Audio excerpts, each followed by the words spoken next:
I mean, look. I'm gonna be honest with you. I don't care for him. That dude never said nothing about Palestine before October 7th. Yeah. He sits on, and I've heard some of his.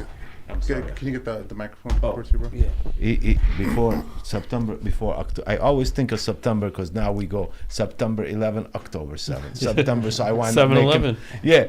So I don't really. There's quite a few of them, and I'll tell you, I heard something today from a young Palestinian, educated kid in this country that blew my mind. I commented on his thing so many times. He actually, this guy is crediting himself and young educated Arabs or Muslims who came from Palestine with this revolution.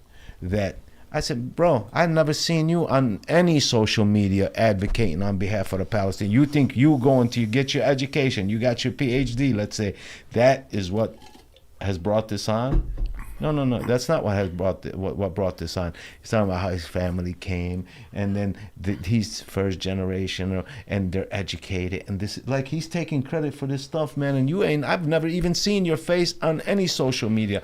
You know, let's be. Well, the thing is, like, we're going. Go.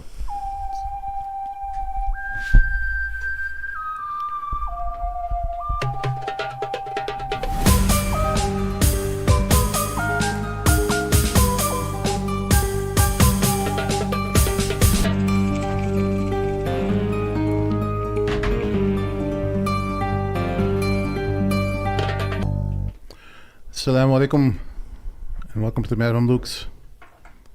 My name is Sim. Along with me are my co-hosts Sheikh Amir Assalamu alaikum. and Mort, Assalamu alaikum.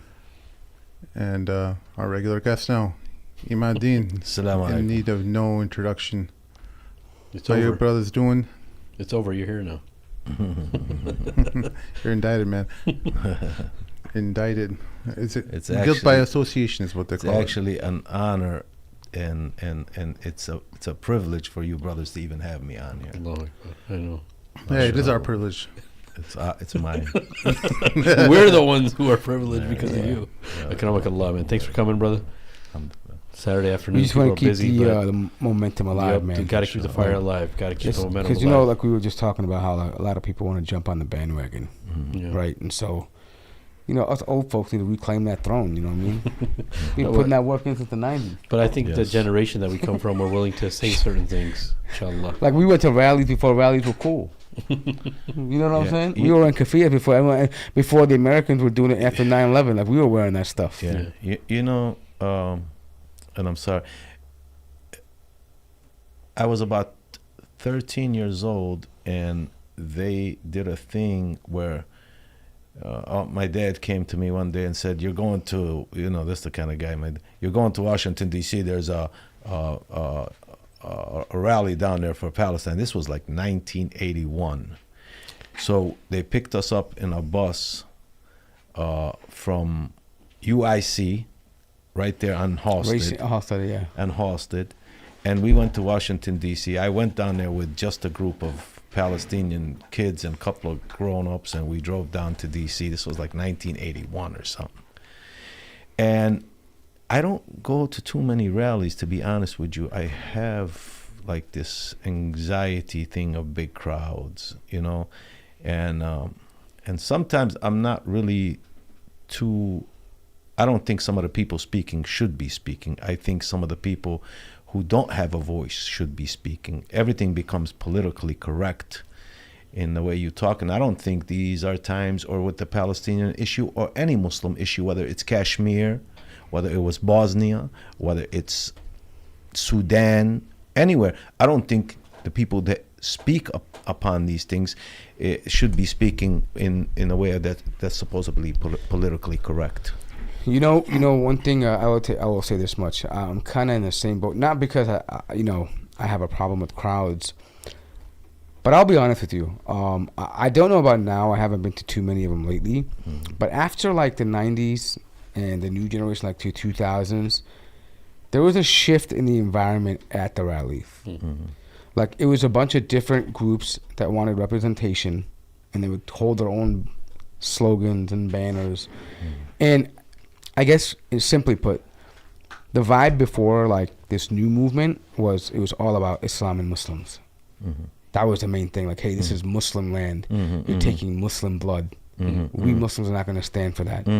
Now, if you bring that up, it's like, no, but there's Palestinian Christians, there's Palestinian atheists. It's not. It's a humanitarian thing, and no, leave your religion out of it, right? That kind of vibe that you get, right? And for me, I don't appreciate that. Well, why is that happening though? Well, it's happening because there's I- not enough Muslims that are supporting. Whether it's Palestine or anything, you're just not getting enough people. So what happened? At least I'm not defending. I'm just saying what's their reasoning was to bring a coalition of different groups together. That's how the rainbow crowd got in and everyone. And they're like, oh, our voice is going to get elevated if we start banding all these different groups together. It has to do with inclusion, and what I mean by that is there's so many people out there who are not Muslim fighting on behalf of Palestine right now that you have even, it comes big from Palestinian Christians, and I love Palestinian Christians. Don't get me wrong, they're honorable people. I don't mean, when I say, I don't mean every one of them, just like I don't mean every one of Palestinian Muslims is a good guy. No, but they've been a part of the struggle together with the Muslims in Palestine. Exactly, and they have been at the forefront to say no peace with the Zionists, Palestine, the whole of it, and not 1 inch given away. But what I mean is, people get offended when you include Islam and Muslim into the subject, and they say, wait a minute, this has nothing to do with religion, and they mix things up because it doesn't have anything to do with religion as far as the Zionists are concerned, but it has to do with Muslims for Palestinian Muslims and the Muslims at large, because it includes Masjid al-Aqsa. There's no denying in that. And the problem that arises and that within the Muslim community and the Muslim world at large is when Muslims say, this issue is a Palestinian issue. So it becomes all confused. It's a confusion. It's not a religious issue when it comes to the Zionists, because we know that Judaism says, the real followers of Torah say, you don't create this piece of land and call it Israel and unite the Jews in it until the Messiah has come. So it excludes it from being a religious issue. For us Muslims, it is a religious issue because they're desecrating Masjid al-Aqsa. One, they're assassinating and they're imprisoning and they are exiling and they are making refugee of Palestinian Muslims, which includes the Muslims at large. That's Prophet Muhammad, peace be upon him, said, basically we'll say a simple thing, the Muslim community is like a body.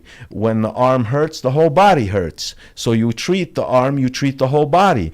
So it's a religious issue for us, but trying to explain it to these people. And giving a handspan of Muslim land too. So let me ask you this. As someone from Palestine, when you have all these people who are accusing the message of from the river to the sea as a statement of Zionism or a statement calling for genocide, is that when you hear that statement in Palestine, or do you, honest question, do the people from Palestine, are they calling for the murder of all Jewish people? See, it's not quite as simple as that. And what I mean by that is they've dirtied the term from the river to the sea. What I mean by that is the Palestinians, us Palestinians, are saying we were there from the river to the sea. Many of us have been exiled and sent out. This piece of land that was called Palestine from the river to the sea no longer exists. So when you, as an Israeli, say from the river to the sea, you're calling for our genocide, and you're actually committing a genocide against us. You've exiled us. There's 5 million refugees between Lebanon, Syria, and Jordan. Yeah. We say from the river to the sea is including what it was: Jews, Christians, and Muslims. of Palestinian descent. You have these people who are living on our land, on stolen land. They need to go back to where they came from. So from the clear, river to the sea doesn't mean, oh, we want to take from the river to the sea, start at the sea, and just decimate everything in its path that has nothing to do with Islam, or if the Christians are saying it, because the Christians say from the river to the sea. Are they calling for the genocide? I mean, Palestinian Christians, are they calling? It's not just a Muslim saying. It's a Muslim saying, and it's a Christian saying, but and it just means, the terminology, it means that the Palestinians want to be able to go freely. From, that's why I say yes, Palestine shall be free, or Palestinians shall be free, meaning from every endpoint, 25 miles to 5 miles, they should be able to roam freely however they like, because it's their country. And it's bringing back what was for a long time. The historical lines of this land called Palestine, from the river to the sea. How does it turn into, I want to cause a genocide against someone? So what they've done is this. What they're trying to do when they try to say the statement is anti-Semitic, they try to link that statement that's been on forever to the Hamas charter, which says we want to push them to the sea. And like, you see, this is just an echoing of Hamas. They just want to violently kill all the Jews, right? And they framed it that way. So what they're trying to do now is they're trying to say anybody that says that statement from the river to the sea is inherently anti-Semitic because they're echoing rhetoric that comes out of the Hamas charter, apparently, right? And it's just their manipulation and semantics, right? Like like he mentioned, when they talk about from the Tigris to the Nile to the Euphrates, whatever, right? Are we to understand that you want to genocide all of the people living there? Nobody understands. But we should, right? I mean, if we're going to apply their logic. But in fact, we've seen by their action that they do that. Exactly. It befits them more than us. Yeah. All we're saying is this. This was called by this name for centuries upon centuries. You go back into even the atlases, biblical atlases, that say from the Bronze Ages and before, this land was called Palestine, or at times Canaan, or Philistine, or Philistine, or whatever the case may be. All we're saying is that it should be called that again, and then you deal with the issue of. But when you talk about genocide, when a Palestinian says Palestine, he doesn't exclude Christian, Muslim, or Jew. But when you say Zionism from the Euphrates to the Nile, and you put a Star of David in the middle of it, which David has, again, I always like to say this because I don't want to mix it up, David has no idea what the star is. You're saying the only people in between those lines, it has to be Jewish, or as even sometimes not even that, Zionist. And the interesting thing is this. Palestinians are saying it because they've tried to change the name of the area. And they don't like the name change. But they're happy to go out and use terms like Judea and Samaria. Yeah. And why is that? Yeah, exactly. But here's the thing. A lot of people don't understand, and I encourage people to go look and study. Before the creation of the so-called State of Israel, there was a big push in the United States of America to help. There were posters passed out, there were flyers passed out, and every one of those posters and flyers said, "Let's free Palestine." So to call it a State of Israel was a last minute thing. The original Zionists, Ben Gurion and people like him, called themselves Palestinians.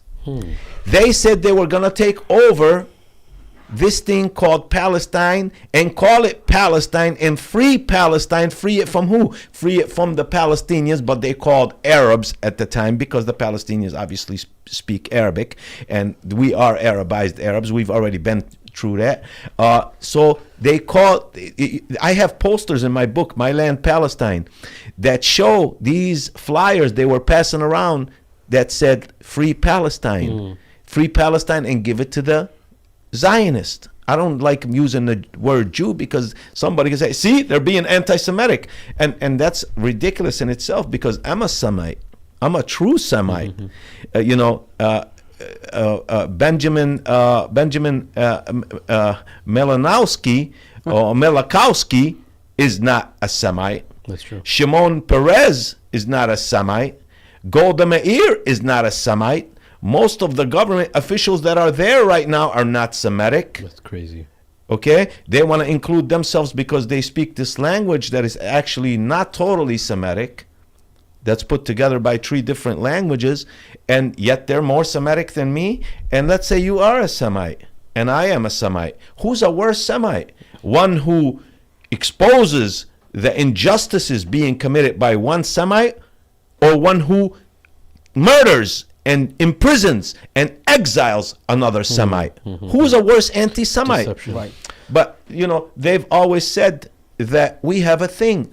It's even discussed in my book by a Jewish scholar, a female, and she was in an interview just like this, and they talked about anti-Semitism, and she said when it comes to the United States and anybody criticizes Israel in the United States, we use and label it as anti-Semitic. When it happens in Europe, we bring up the Holocaust.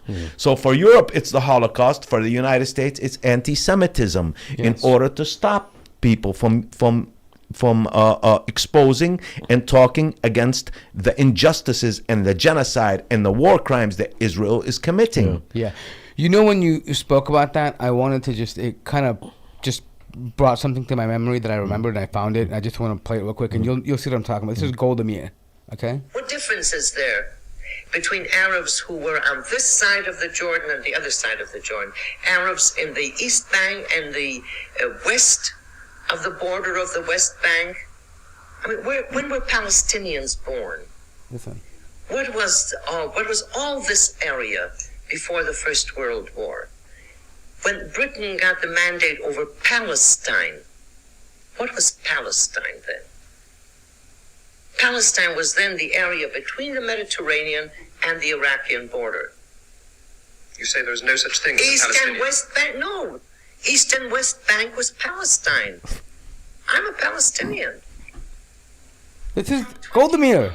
Golda Meir is the But you see- is the 4th president of Israel. right. She Prime served Minister. Prime Minister. Sorry, Yes. Prime Minister. Yeah. In the 67. What was it? In the 70s, early 70s, Yeah. early Early 70s. But what she tried to do, although admitting that it was called Palestine, In the she's same trying breath. to say that, well, what really is Palestine? It's just this whole general area, right? She's trying to dismiss the claim that there's specific boundaries that were known as Palestine. But in that claim, she admits that, whatever it is, she also has to be a Palestinian, Yeah. meaning that it was only referred to as Palestine. It was never referred to as Israel. Yeah. So even if she wants to use that to discredit the claim, the fact that it was known as Palestine is just the fact that nobody can deny.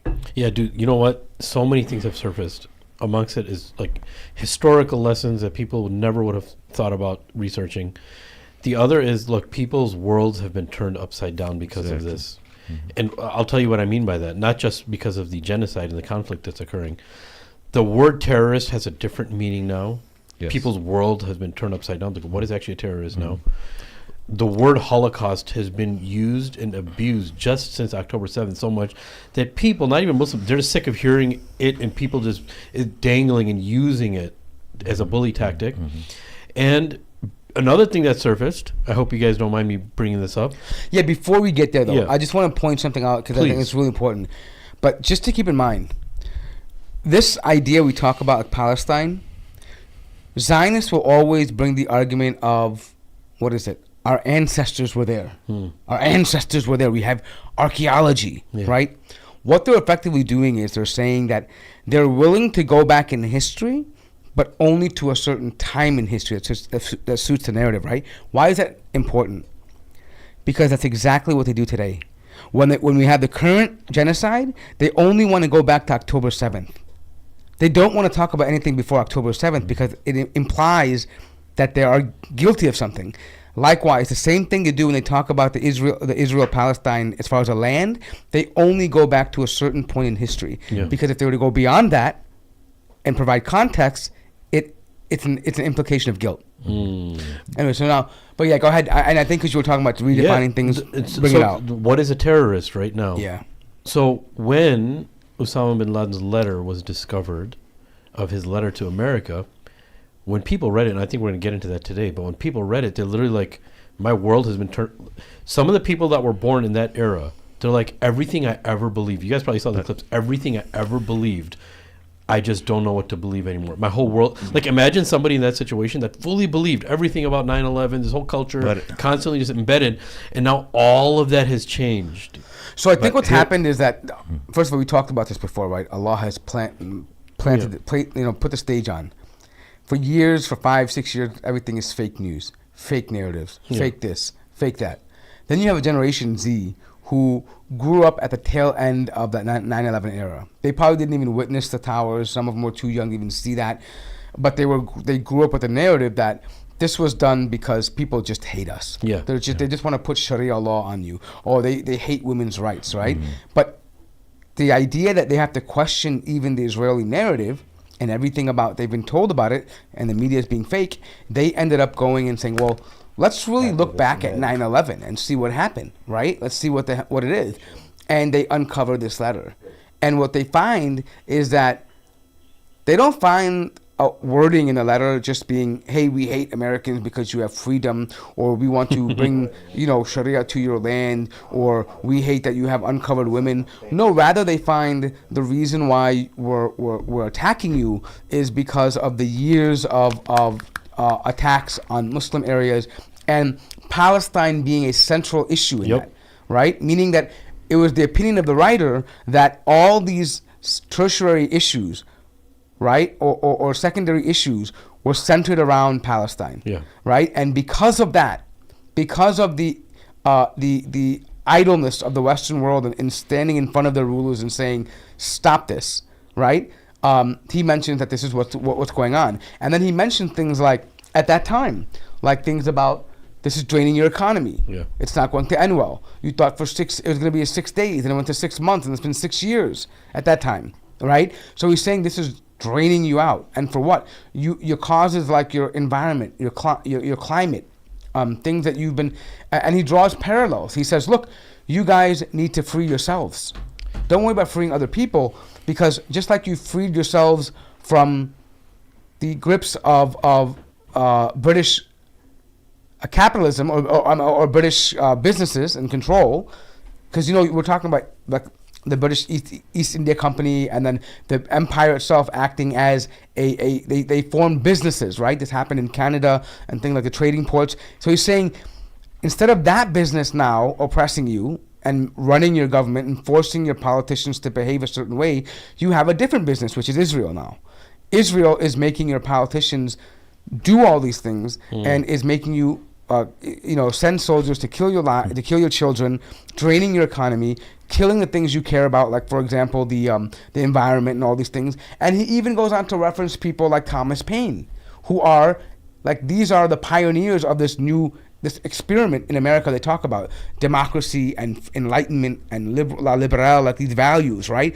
Saying even by this cause, the person you idolize was rebelling against the very thing that we see today. Yeah. Instead of Britain being the master puppeteer, it's now Israel. Yeah. And so people are reading this, young kids are reading this, and they're like, and discovered last week, this is exactly what the picture is today. It hasn't changed. Yes. And he's telling them that, listen, you can put Bush or Obama or anybody in, but it's not the president. He actually argues that Obama quite possibly had good intentions, but the problem is the system is broken because it's controlled by lobbyists and entities like Israel. So it doesn't really matter who's in the office. It matters about the whole, like, the system that is in play. Yeah. And in order to defeat that, you have to do what your forefathers did against Britain. You have to rebel against them. And by the way, The Guardian, I'm just sorry, I'll let you go right after this. Just so I don't forget, The Guardian newspaper, when this article was discovered, the letter to America, they took it down because they said it wasn't given its proper context and they didn't want people to get the wrong message. Then you have the Fox Newses going in, like they have to cover a lot of tracks here. for saying that, look, you raised a culture of these woke people and anti-authority people, and now they're getting this huge following of Osama bin Laden's getting this huge following. And what Muslims have said all along is everything that was in that letter, in the sense of documenting oppression of what's been happening, right? It wasn't too different. But Muslims felt that they were going to be able to handle that situation right there, right now, if they got enough people involved, if they talked about it enough, and if they talked about it enough. Nobody would ever think in their wildest imagination, Gaza's happening here, the whole Muslim world, and all of a sudden somebody discovers this letter that's 20 years old. It comes to the surface, and like what people are saying is he might be the next Che Guevara. People talking about t-shirts. I mean, you know what this is like? This is like Orwellian, work, right? You know how the George Orwell, they're like, oh, wow, there's stuff about everything he talked about and these things, right? And so there's some truth to what is being written there. We agree with some of it. But the point being is that it's resonating with young people because why? The same problems that they're fighting about today in foreign lands is what they're fighting about in their own country today. Yes. It's reached their own shores. And let me just say this. There's a few, I want to talk about three things and kind of combine them into one. One, APEC. It's amazing. Look how it works. So Israel, through APEC, working hand in hand, gets billions of dollars of American tax dollars every year, right? They get these billions. Amazing.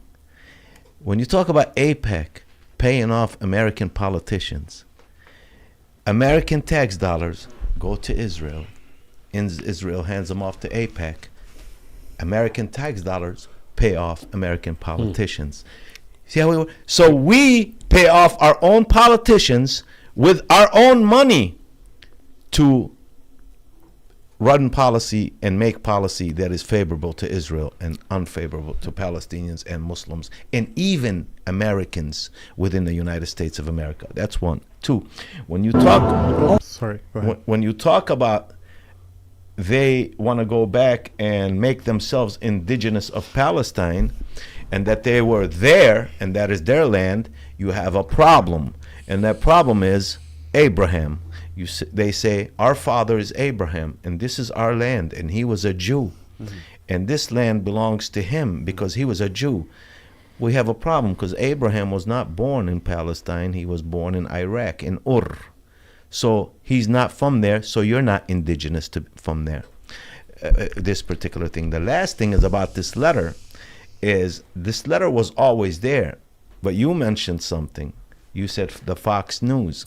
The problem was before, due to the brainwashing, see, there's a difference between the thinking and the sight of these generation and the generation when that letter came out.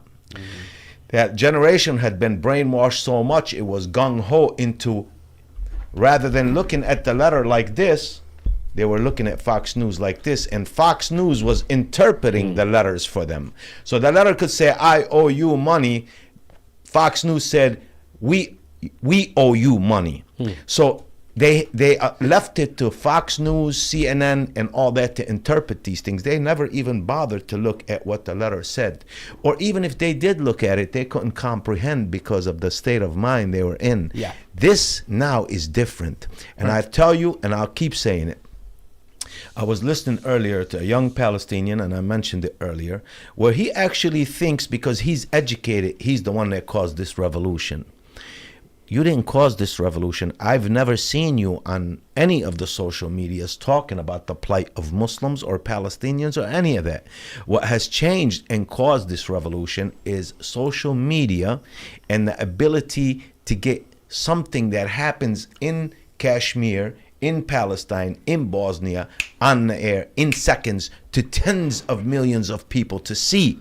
And a picture is worth 1,000 words. They don't lie.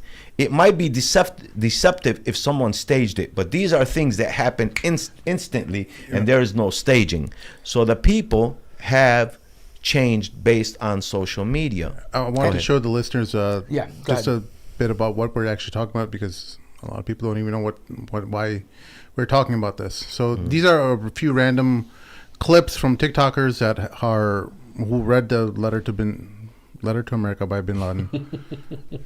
Yes, sir. To deceive you, my voice just wants to leave you.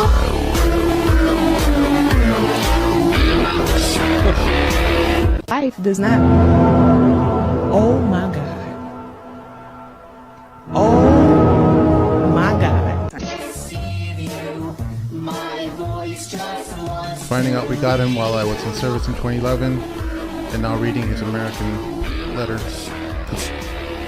This morning I read Letter to America, which is Osama bin Laden's letter to America explaining why he attacked Americans.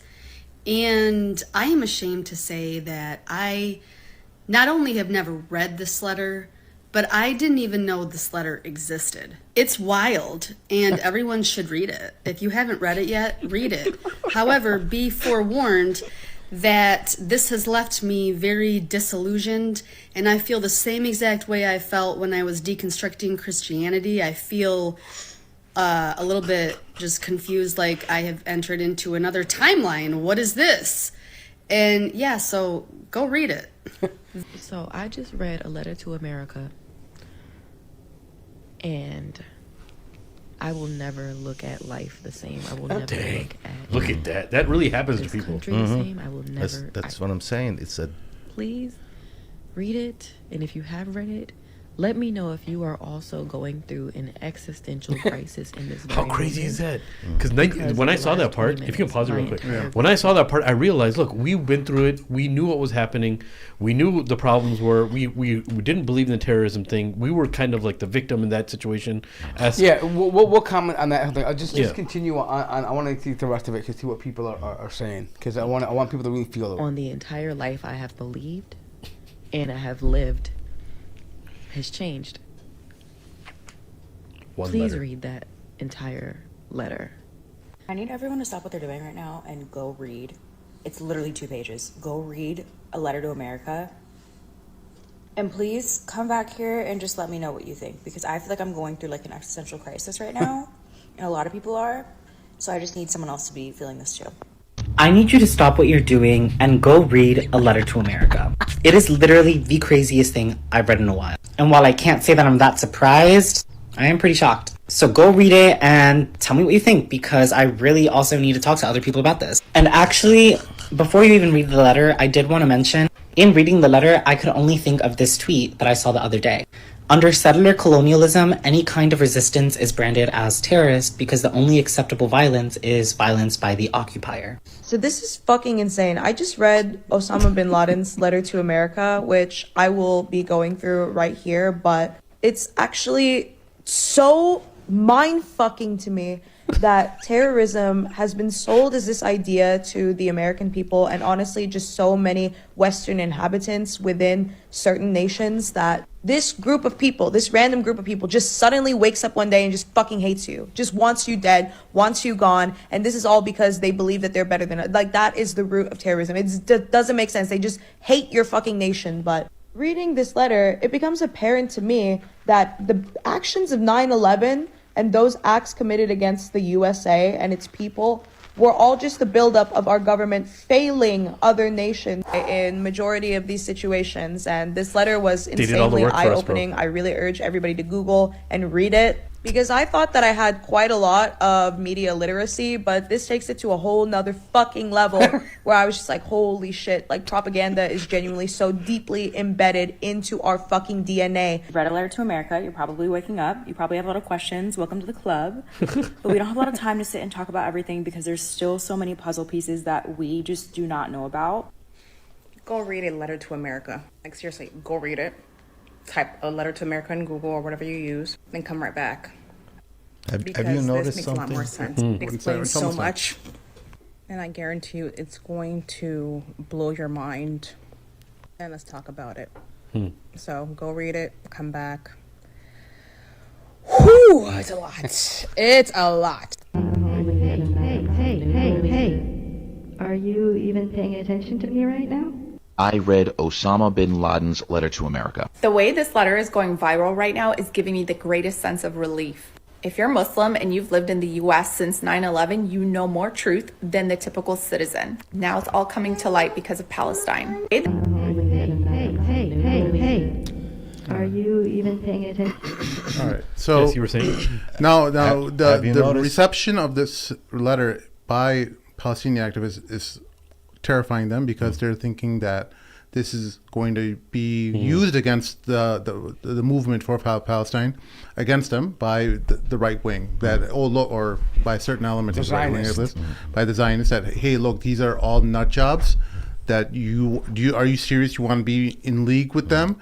Like, we all know a lot of this stuff because we grew up in this era, and we thought that other people knew it, but they didn't, because the propaganda, like Sheikh was saying, was so crazy at that time that most Americans never even found out, and there was like a whitewashing of the letter, right? So have you noticed? Have you noticed something? Yeah, it's all women. It's all women. One guy. One trans If guy, you look though. at well, I missed that one, but the black guy, the last one, but it's all women in these movements. Yeah, it's all with the Palestinian cause. The women are the backbone of the whole thing. Yeah. I will tell you this. What had these? Some doors have been opened. Yeah. And they're not going to close. Nope. And the American public is awake. There is no changing back. There's no the going doors back. didn't open; they got blasted off the hinges. They sure did. They sure did. Maybe your description of it is better than mine. What have we But been yes. saying? Gaza is exposing everything. Yeah, everything. Every individual. The religion. It's showing a mirror to everyone. Like, this is who they are.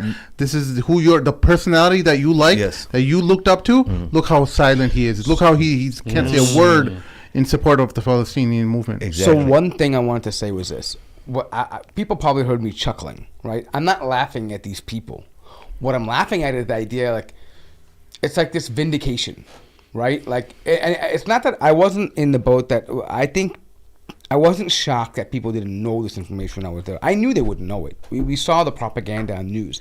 It happened during the Gulf War. It happened during Afghanistan. We saw the propaganda, right? But the thing here is this, is that now what's happening is that they're beginning to understand why, basically in a nutshell, that actions have consequences. Yeah. Right? And it's not a justification of anything. No one's saying that it's justified to kill people or to do acts, but the empathy or to be sympathetic to a cause and say, look, we understand why someone would want to attack or someone would, but they look at the reasons now, right? Yeah. Like, for example, that's what's important to me. Those very reasons that they were mentioning, forget about the action that followed it. I'm saying the very reasons of the buildup. Those are things that we could never get the American people to realize. Why? Because our voices were not loud enough. We were a minority, Exactly. right? And there was a time period where emotions were high. They didn't want to have a conversation. They didn't want to. And I mean, just like October 7th didn't happen in a vacuum. 9/11 didn't happen in Correct. a vacuum. No. You can't start the story start from 9/11. Exactly. There was a whole lot of stuff that happened before it. And the problem we had was, the problem that we had was that emotions were running high, and all they were worried about was revenge. Never forget, never forget, never forget. There was no room for a conversation. And the beautiful thing I'm chuckling now is because it's not us that have to bring this conversation up now. They now have to justify to their children why we fed you this narrative and led you down this path of complete obliviousness and not realizing what we were telling you, and now your very children who you were preaching never again to are telling you now never again. You don't do this again. And let's go. And let's be clear about this. She said something about the letter, why he attacked the United States. Let's be clear about this. First, and I'll say this. When September 11 happened, I was in federal prison. I worked in a rec yard, and I remember somebody saying, hey, a plane crashed into the World Trade Center. Well, I said, I didn't think none of it, I'm surprised one hasn't crashed in a long time ago. So many planes up in the sky. You always hear planes. I never heard one crashing into a city like that, so I thought it was an accident. Yeah. Then they said, the second one. And I knew something was wrong. When I ran into some Muslims and they were talking about it, the first thing that came out of my mouth to them was, Israel did it. Now, they never said nothing, but one of them, only 2 years ago, told somebody, this guy said, now that we know all the stuff that's coming out, he said, this guy said, when it happened that Israel did it, everyone in that crowd thought he was crazy. I said that long time ago because it doesn't make sense. Now, that's one part. The second part is Osama, in his interview, said, I had nothing to do with it, but I congratulate whoever did it. He didn't know, he was congratulating the Mossad, because that's who did 9/11, plain and simple. The Mossad did it. So he never admitted to having anything to do with that. And now we know, when you put who owned it, who insured it, who was the security, who got caught on rooftops filming it and celebrating and arrested at the New Jersey bridge, 5 Mossad agents, the detonations going off, controlled detonations on bottom floors as people were exiting the building. They were injured by glass. The detonations in building number 7, the controlled demolition, they did it. And they did it during a time when the second intifada was going on. What happened to the second intifada after that? It was crushed. Well, remember what they did too, though? Yeah. Because there were Palestinians that were doing their own protests and their celebrations about things, and like, you see, they're celebrating this. This is what they would remember that footage. Palestinians were happy that America got attacked. But that was all the way in the West Bank. We're talking about somebody that was celebrating on the roofs of New York. And then took off. As the lady seen them, she's interviewed. She said, I seen them. I called the police and I told the police there's guys celebrating and dancing on top of the roof. As that was happening, she told them what van they got into, where they took off, and they caught them at the bridge. They actually were incarcerated. Yes. And then Israel had to negotiate their release. But here's the funny part. They were Mossad. Yeah, but even if, but the excuse they gave when they questioned them, you know what they said? We were just happy that Americans feel how we feel every day. That's what they were trying to say, to justify why. I mean, first of all, it's not true, but as evil as that statement is, nothing happened to them. Nothing. Right? Meaning they were released. But here's the funny thing. We can look into 9/11. We can look at the buildings and all the planet. You know, again, to the rational mind, they're going to say, look, there's holes everywhere, right? But I would say follow the money, right? And when you look at this, what happened? Who benefited the most when it happened? The Israelis did. I'll tell you why. Tell you how. What was the first thing that happened? Netanyahu jumped on a plane when Congress is deciding about war. First time it happens, a foreign dignitary advises Congress in a congressional hearing, and he said these exact words. I can guarantee you, if you remove, I'm going to say it like him, Saddam Hussein from power, there will be positive reverberations all throughout the Middle East. You will be able to eliminate terrorism. And this will have positive reverberations throughout the Middle East. And you look at that statement today, obviously it didn't age very well. You remove Saddam Hussein. Yeah, I mean, and there's no way that these Zio-Nazi scumbags didn't know that by removing a stable government is going to end terrorism. And what about in 1997 when he testified and said, hey, these Islamic jihadists are going to bring down the World Trade Centers. Oh, snap. In 1997, in a testimony, it's recorded, you can find it everywhere. He said, these jihadists are going to commit a terrorist act like bringing down the World Trade Center. This is what he said in 1997. But to be fair, wasn't he referring to 93 because there was like an attempt on 93 or whatever? Like Omar Abdul Rahman. Yeah, which had nothing to do with it. And then remember in 93 what was going on, the first intifada. And it ended right after that. They made the so-called peace process of 1994, and that killed the first intifada. Camp David. The Oslo Accords. With the Oslo Accords. Oh, Oslo Accords. Camp David was 78, 77. That's when I made Anwar Sadat. Carter, right? You remember when I shared my book report or my class project? Yeah. As a kid, that's when I made it, right at the intifada. But there's a second Camp David with Clinton too, right? It was there. Yes. The second that came afterwards. Right. Yes, that was that was Ehud Barak. That was Ehud Barak. Yes, that was him. Right. Yeah. Anyways, point being is that what we're saying is that a lot of times it's not just what happens in America. even during their own elections, when someone who's going to be more favorable for the Palestinian or a peace process, they assassinate their own presidential. Who was the guy? Shimon Rabin. Yitzhak Rabin. Yeah. Rabin. They assassinated him. And he was a brutal individual too. Yeah, but he was actually he was a general, and he see, a lot of them are they talk that stuff. Even some of the peaceful ones, the ones that really like Beit Salam, I believe it's an organization. Yeah. If you listen to the females as she's talking to Hanan Ashrawi, and they're good friends with Hanan Ashrawi, and they talk about peace and the Palestinians.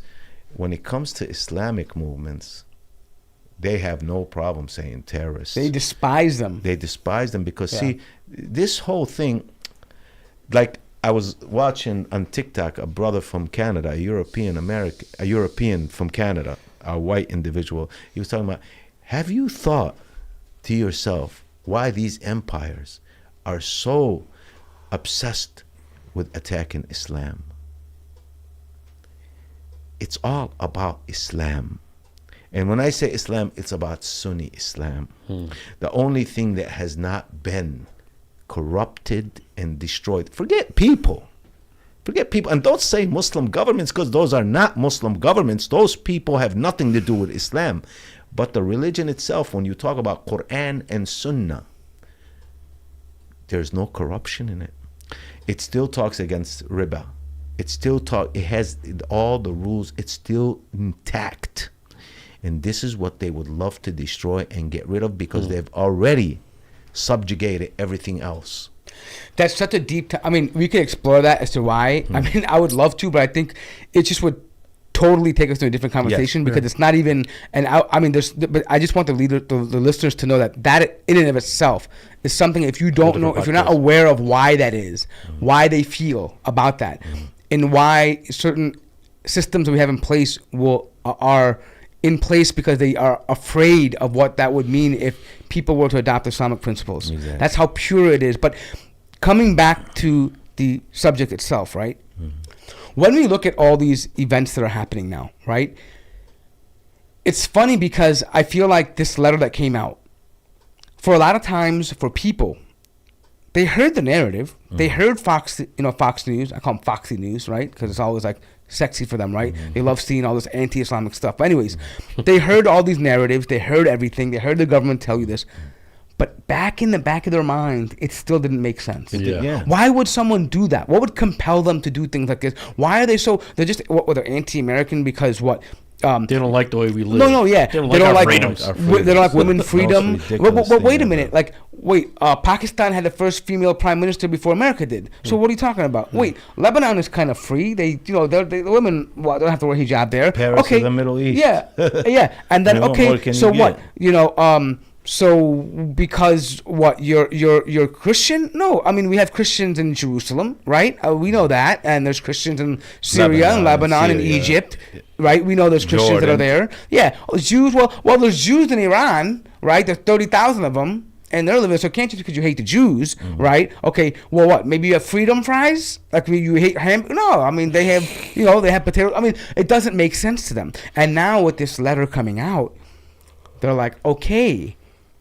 We didn't realize how involved our government was in these places, and how all of that ties back to that unholy alliance that created the state of Israel and perpetuating the narrative for 75 years, and the implication of that spreading to other areas in the Middle East, meaning getting involved in Libya, in Yemen, in Saudi Arabia, in Qatar, in any place you mention, in Iraq, in Afghanistan.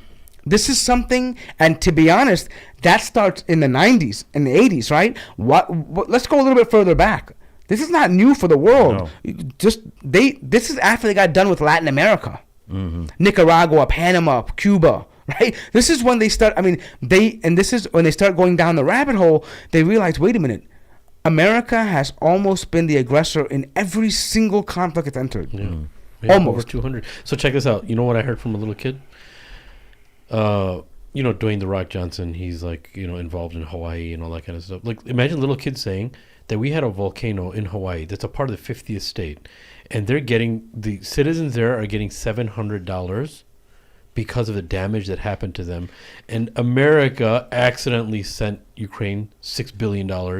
America sent billions and billions of dollars to Israel and continues to do so, while the United States is suffering. All these kids, little children, ask these questions. Yeah, $275 billion to date. Yeah, $275 billion to date. So why are we sending so much money? Like, think about little kids. I'm talking about middle school kids. Yes. Like, why are we sending all this money when we're facing all this poverty? We're facing all this hardship. Like, so the questions that are permeating those clips that I saw, I was laughing because I was like, dude, these people are doing all the work for us. We didn't expect. Again, Gaza is bringing voices and changes we didn't expect where they would come from. Exactly. And this is the doing of Allah. Exactly. We thought that we had. Ana uridu wa anta turidu Allahu yaf'alu ma yurid. Right? I want to do something, you want to do something, but Allah does whatever He wants, right? And 20 years later, this whole thing that they worked so hard to work on, the narrative, it cost them so much time and effort and had to have so much buy-in, and it's just gone because one person just stumbled upon trillions of dollars, thousands of lives wasted. But I mean, on the narrative. But I want to say this though.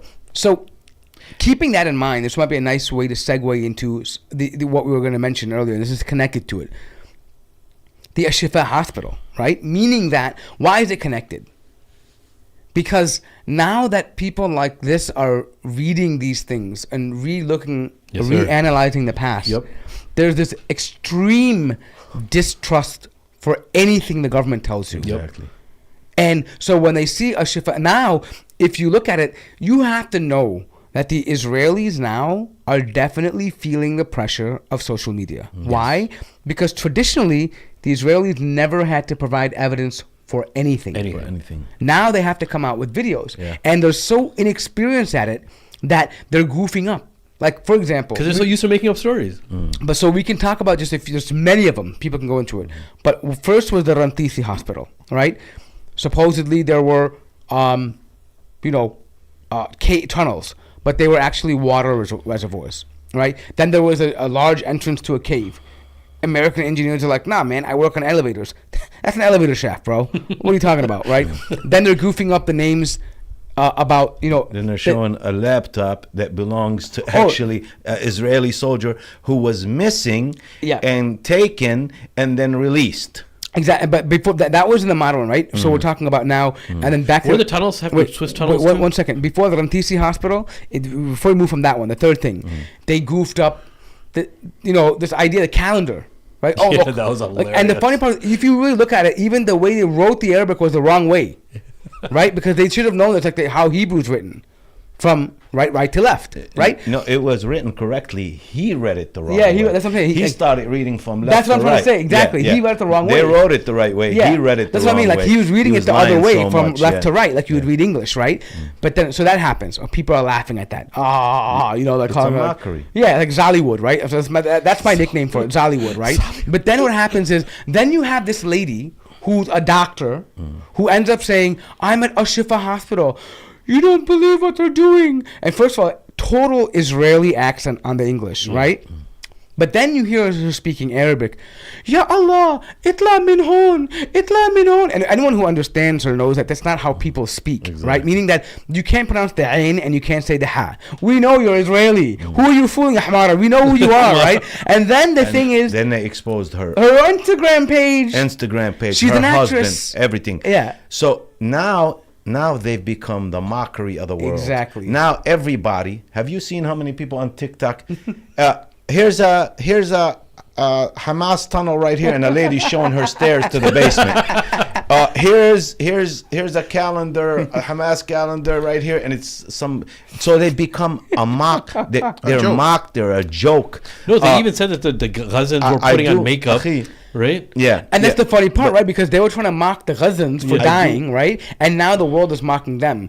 And that's the point we wanted to make, that they're actually they're the ones now being mocked. No, but the makeup they were putting on was from something else, another movie. No, that was something different. That was one girl who was saying that we don't have a film industry in Gaza, and this is all we can do to portray what's happening. And it wasn't even related to what It's just Yeah. anyways, I'm saying part of the embarrassment. Yeah. But I'm saying that there were a TikTok trend of people making fun of Palestinians dying. They were throwing ketchup on themselves and like having all that. They were trying to mock the death. And now look, the world is mocking these credible videos. But coming back to Shifa, right? This is the main thing. This is now. So the reason why this is relevant, we're talking about it, is because what was Hamas? I mean, what were they telling you about the Shifa hospital? They were saying that this is the headquarters of Hamas. Outlandish. And that all Hamas tunnels. All Hamas leadership is hiding under. Yes, and the massive tunnel network, right? So they get in there, and what do we find? Oh, Hamas! They put a tape over the camera. This is one evidence, which ends up being that we actually found out because they had recorded evidence that 15 minutes before, when they walked in, they actually put the tape on the camera. We found this. Then they want us to believe that they're walking down these little corridors, right? Okay, I'm like, oh, cool. We're gonna see a tunnel now, right? They got it. No tunnel. Okay, fine. Maybe it's coming later. They go to the MRI machine. And oh, look, behind the MRI machine, there is a AK-47. Anyone who has a brain knows that you can't put metal objects in an MRI machine area. If you fire up that giant magnet, it's going to destroy everything. And did you see the condition of those AKs? They're all rusted. Oh, and he goes, this is standard Hamas weapon, right? Okay, the stupid accent he does, right? And then he walks a little bit down the hallway.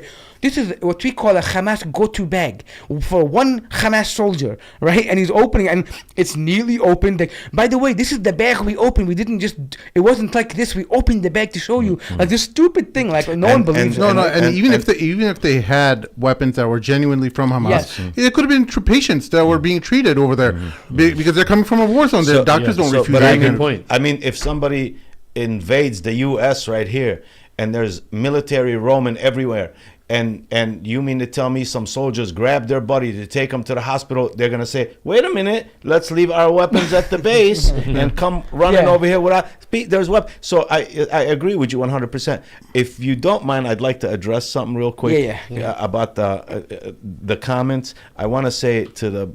Which comment? There was some comments on the other... No, but I want to address it. They said I played with my phone. I just want to let them know. I just want to let them know that not only do I advocate on behalf of the Palestinians and Muslims at large or any oppressed, I do deal with gang violence in Chicago. This telephone right here in my hand emergency is hotline. 24-hour calls for people who are shot, stabbed, or beat up, going to hospitals in Chicago. There are trauma units, and from this phone, I dispatch people to go to these hospitals to deal with these gunshot victims. That's one. So that's. I just wanted to address that. I wasn't He's playing working, with my guys. phone. Like I said, we don't get paid. We don't get paid to do podcasts, guys. All right. Exactly. We all have jobs, and this is part of the job, right? But the point now, just to add the final touches to Shiva and let you guys talk about it, because I want to make sure everyone understands what we're talking about here. The level of Zollywood has gone to now, right? Yes. So they're AK-47s that are stashed behind MRI machines. Nonsense bogus, right? Then they show these little Hamas go-to bags. Okay, let's say those are legitimate bags, right? But hey, guess what, dum-dum?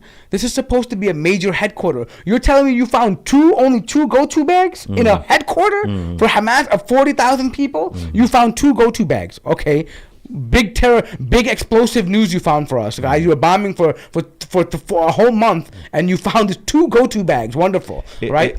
And I'm still, and so now let's go on forward. We're like, you know what? Okay, great. This is getting juicy. Now they found the guns. We're going to definitely go in the tunnels now, right? Because this is the massive network, right? And the whole video goes by. Not a single tunnel. And why are they doing that? Why are they showing guns in the hospital? It still does not justify you bombing hospitals. Yep. Okay, we go back to a thing like this. If Cook County Hospital right now has somebody who goes into it with guns, a group of militia, a group of radical whoever, Spanish or black or white or pink or yellow, go and take over the hospital at Cook County, Does that mean you send F-16s up to bomb the whole hospital with all the medical staff in it? Never. And the patients? So why are you showing these guns? It still does not give you justification to bomb this hospital. Lastly, you brought medical supplies to the hospital with big stickers on them that say medical supplies in the Middle East where people speak Arabic and Hebrew, and they come from you. How did they have English writing over it? Why would it be in English? Because that's not for the people in Gaza. That's for the American public to look at and read. Yeah. Oh, medical supplies. But guess what? The American public is no longer sleeping. They are well awake. Vast majority of them, they are well awake, and they know, and they're not listening to you too tough. They're listening to a lot of other stuff. Yeah. You know what I mean? But here's the thing, too. That's the whole Even thing. anyone that you've been in a hospital. Yes. Do they just put everything in one box? No. I've never seen a box from in the hospital. I'm in the hospital. Why? If a box, it has little stickers to indicate what's in the box. Yes, like this is gauges, this is syringes, exactly. This is that. So everything in the hospital that comes in. So when morphine shots come in, they come in this big box. It says medical supplies. When gauzes, medical supplies. When syringes, medical supplies. Yeah. So the thing is that the reason why they don't just put large boxes is, generally speaking, where people aren't familiar with the hospital systems in general. And by the way, these are hospitals run by organizations, not just Hamas. Like these are UN organizations, right? Yeah. Because there's something called taking inventory. They have to know what's in the hospital, so they know how many supplies they need. You can't just have a box saying medical supplies like that. It's not like a Band-Aid kit you put in your kitchen, in case you get hit. The right? world is waking And then up, here's the kicker. Here's the kicker, guys. They find a laptop. We got one Hamas laptop that has very valuable information, right? So, anyways, you look inside of it. So you look at this laptop. Oh, cool! You got a laptop. Great. And then you look at it. First of all, the keyboard is in English. Okay, in that anyone who's been in the Arab world knows that keyboards come with the Arabic keyboard. Also, majority of them, right? Yes. Now, here's the kicker thing too: the plug for the charger. In the Arab world, you have two types of connectors. You have the 3-prong, which is 3 small circles, and then or you have the 2-prong, right? The Israeli side, they have a 3-prong one. However, it's not the 3 small ones. It's 1 fat one and 2 skinny ones. And guess what that laptop charger had? It had the exact same one. So that's an Israeli laptop. Then they turned it on, and it had a picture of the person it belonged to, an Israeli soldier. And not to mention the CDs. The narrative gets so funny. There's no CD player there on the laptop. But yet they have CDs. Secondly, nobody uses CDs anymore. They use USB drives, right? So they have a sophisticated laptop, but they're still going to use CDs from like 1990s, right? Here's the other problem, too. Another example of it. And apparently on one of the Hamas soldiers, they find a brand new spanking copy of Mein Kampf with highlighters in it, with Post-it notes, and there's not a single crease in the page. And it was in a little boy's room. Yeah. This little boy was reading perfect it. shiny copy of Mein Mein Kampf. Kampf. So these people who are living underground in tunnels, who are attacking you, who are fighting wars, who are at the same time killing hostages, raping, digging tunnels, they have time to read Mein Kampf, mashallah. Exactly. And take notes. This is a joke. They have a study session. This is their halakha circle around Mein Kampf in the tunnels. That how despicable. You sit around and you murder babies. They're coming out like hamburger meat. And this is what you come up with? This is what you come up with? This is what you defend? You're defending this nonsense with this type of crap? All the babies that were born prematurely died. Yeah. Died. This is what they fought. This is a genocide. This is a war crime. And by the definition of genocide, they tell you, no, this is not a genocide. Genocide means you wipe out a whole group of people all at once. No, that's not the definition of genocide, nor does the United Nations, that fake United Nations, that hypocrite United Nations, nor does it accept that definition of genocide. But look what even Piers Morgan says and the likes. Yeah. They're like, no, they have the capability of wiping them out. They don't. So they're not actually genocidal. Yeah. They actually want to help the situation. Yeah. Because if they really want to, if you say they have nuclear weapons, they could actually wipe out it, but they're not wiping them out. Yeah. Right? So there's lots of hypocrisy. Yeah, but again, that goes to his point, right? Yeah. I want to ask him, Like, what's the number limit you reach when you start saying genocide? Yeah. And when you look at it, right, when you look at the rhetoric, we're going to level Gaza. We're going to stop Turn it everything. into a parking the lot. oil, We're going- the water, the electricity. We're going to stop everything. We're going to starve them. We're going to push them out. We're going to force them. Even they're coming up with like stupid plans like, oh, why don't the Arab countries just take them 25,000 in each? As if they can divide a family exactly at 25 people. But I'm saying this is the makings of a genocide, right? You have, in order to be thinking that way, you're thinking about eliminating a whole group of people. You know, Finkelstein was on a show with somebody and with Candace Owens. Yeah, and he did a great job. That was a great job. And the Zionist was talking about why don't those countries take them? And he said, well, you know what? When Jews were kicked out of Europe, no country wanted to take them. Even American Jews didn't want them. Exactly. So he said, so that means they were bad? The issue of leaving Palestine is a word we say never again, because the ones that left in 48 thought they were going to be back soon, and look, 75 years later, they're still in refugee camps around the country. I do want to say this before we move on any further. Shame on the Arab governments. Shame on the Arab nations. I'm not going to talk all the way to Pakistan. I'm not going to talk to India. I'm not going to talk to Afghanistan. I'm talking to Iraq. I'm talking to Syria. I'm talking to Lebanon. I'm talking to Jordan. I'm talking to Sharon bin Salman, the Prince of Darkness in Saudi. I'm talking to Egypt. I'm talking to all those places. The only one that has any decency is Algeria. The only one that has any decency is Algeria. And but I'm saying at least they've stood, they stand, and they do this. But I'm going to say this. When I said all that, just so we are clear, I was talking about governments. Yeah, that people. But I also have to say to the people, what are you doing? Today, I saw a video from Che, his daughter, Guevara, his daughter, and she's addressing the Arab world. What are you waiting for? Wow. Today, did you see it? No. I'll send it to you. Yeah. His daughter, she gave a long speech, and she addressed the Palestinians that we are with you, you are brothers and sisters. But she specifically addressed the Arab world, not governments, the Arab world. What are you waiting for? Yeah. What are you waiting for? And see, the instability of the Muslim world, see, is the benefit to Israel. I actually have it. Hang on one second. Yeah, You want to play that? Yeah. She's speaking in Spanish, so you have to. But it has the Subtitles. Subtitles. Yeah. Yes. Subtitles. Yes. Sorry, audio guys, but it's only a minute left. Yeah. There she is. I've never seen her before. Y los pueblos del mundo árabe, ¿qué esperan? ¿Qué están esperando ustedes? Nosotros estamos lejos, a kilómetros de distancia, pero ustedes están allí, y hoy es con Gaza, con Palestina, y mañana ¿con quién será? Si ustedes permiten que Israel siga haciendo lo que desea, ¿dónde va a parar? ¿Dónde va a parar esto? ¿Están pensando realmente? Tienen que ser unidos como pueblo. Ustedes están defendiendo su sangre, su cultura, su vida.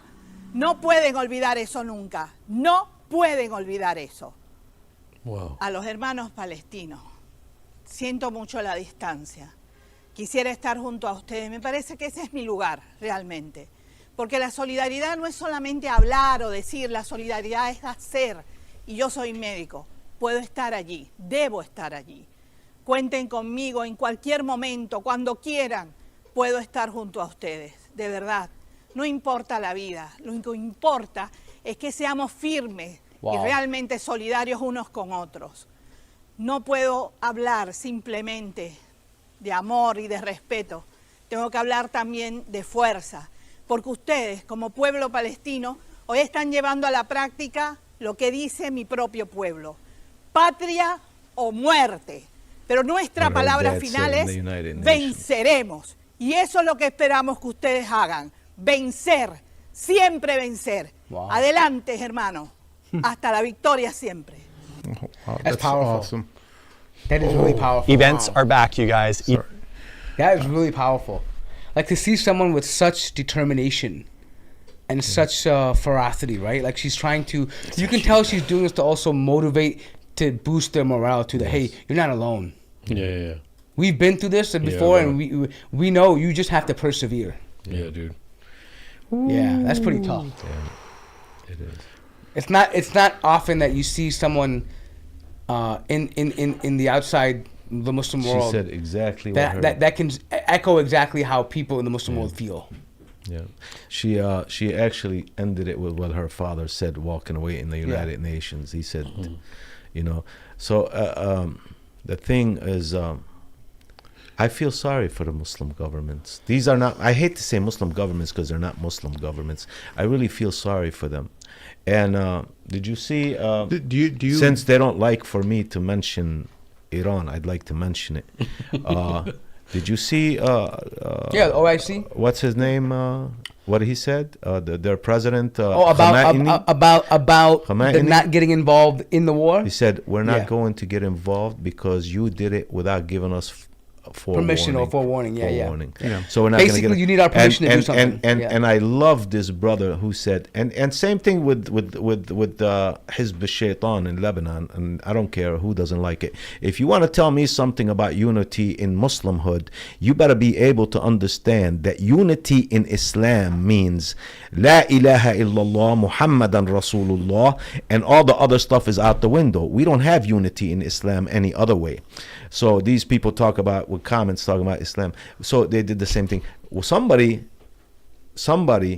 a beautiful Lebanese brother who's a Sunni, he has his own show. I could forget his name. He's actually debunks Shiite all the time. He said he broke it down like this: the betrayal of Hussein in Karbala is the same as the betrayal of Hamas in Gaza by these people. The same way they betrayed Hussein, they betrayed them. How different is this betrayal that the Arab governments are doing from influential Muslim leaders, whether they're scholars or otherwise, doesn't matter. I'm talking about people who have large followings, millions of followers, and you see messages from them. They're making dua for Palestine. But to me, that's like the default thing. That's what me and every other average Joe is supposed to be doing. Your responsibility with that kind of a following that you have, when you know better. I'm not talking about DJ Khaled, okay? I'm not talking about that kind of moron, okay? I'm talking about people who have a clue, people who are leading people, who know how the world works. And when they have these ability that, you have this incredible platform and you're not using it to highlight the hypocrisy, the legitimacy of these Arab governments and Muslim governments all across the world, because it's everyone's responsibility to do something. Exactly. And when you have this power, I'm sorry, it's not enough for you to make dua, and put all the flowery words, all the terminology. It's not enough. That time is gone. That's a default. That's what everyone. That's what my little kid's doing, man. Exactly. I am sick and tired of us giving the pass on all these imams, leaders, whether they're heads of organizations, people who have massive influence.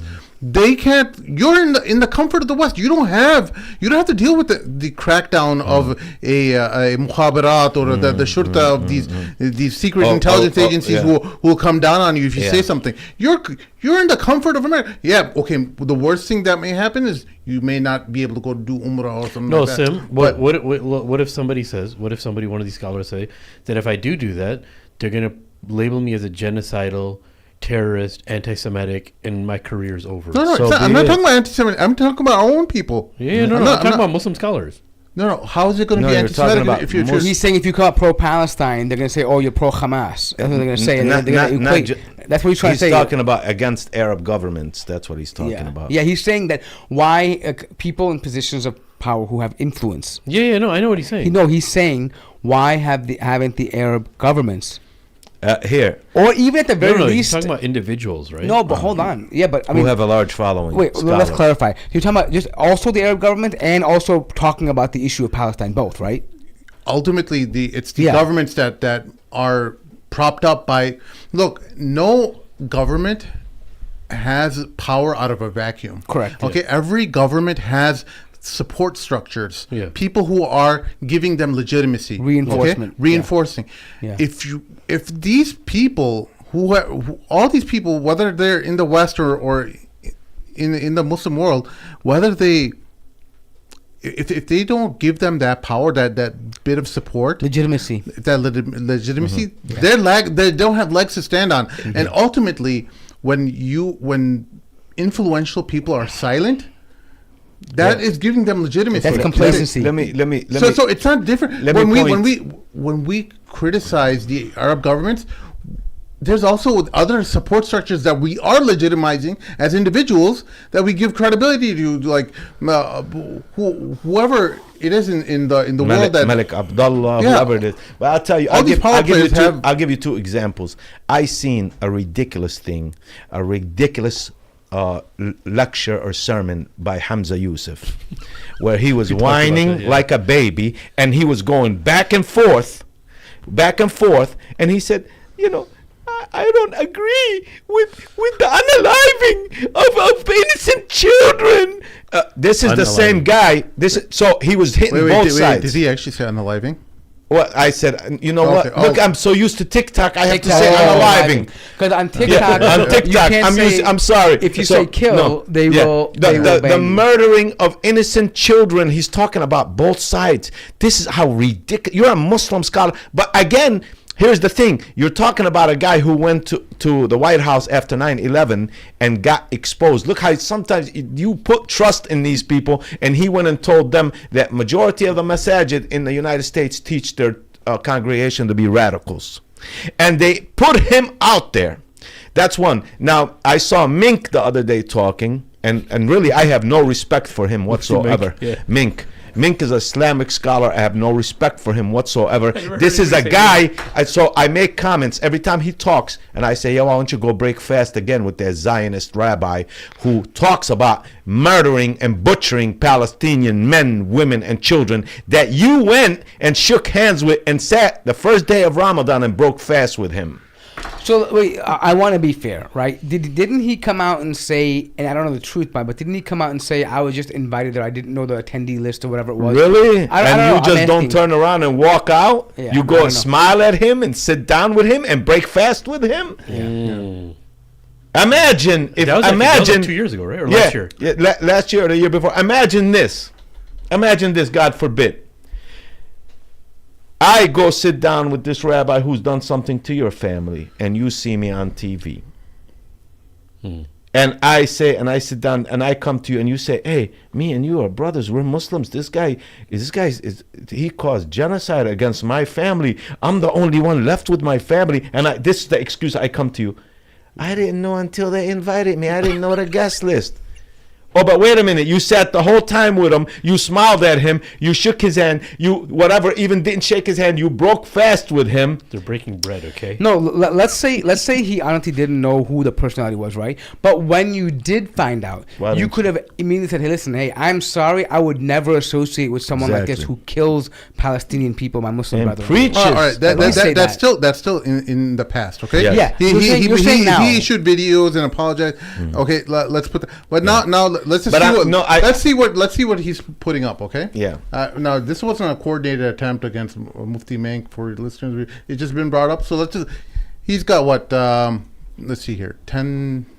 I thought I saw a number here. Okay, 10 million followers. And then again, just to be clear, 10 million. Just to be clear, that is my opinion and nobody else's here. No, that's cool. But that is me, and that's what I believe, and that's it, based on what I know. So when I speak at this gathering, if you want to put blame, don't put it on any of these brothers. Put it on me. You're good, bro. You're good. Okay. No, I just want to be clear. I like to take my own weight for my own stuff. But you brought it up, and let's yes.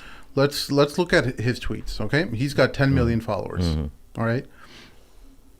Okay, so here's World's Fastest Religion, a book like no other. Okay, Quran. Here we go. Almighty, we seek your help amid the pain and escalating violence going on in Palestine. Protect the people from the aggression. We ask you to bring justice to the people. We pray for those killed and the civilians being targeted daily. You are our refuge and strength. keep asking the Almighty. Let's keep going down the list. Just a lot of du'as. It looks I mean, like you read them. They're so politically correct, right? Yeah. They don't mention anybody by name. I could be talking about this civilian or that civilian. It's all politically correct dua. I was honored. This week I arrived in Riyadh for the inaugural Saudi Africa Summit. I'm honored by the welcome I received from Crown Prince Mohammed bin Salman, Ambassador Shmuley. See, this is the kind of rubbing of elbows. Okay. This is the kind of crap. Sim, let me. This is the guy. You brought this up. You know, they just arrested some people for making dua. Yeah. They're all from all over the world. So check this out.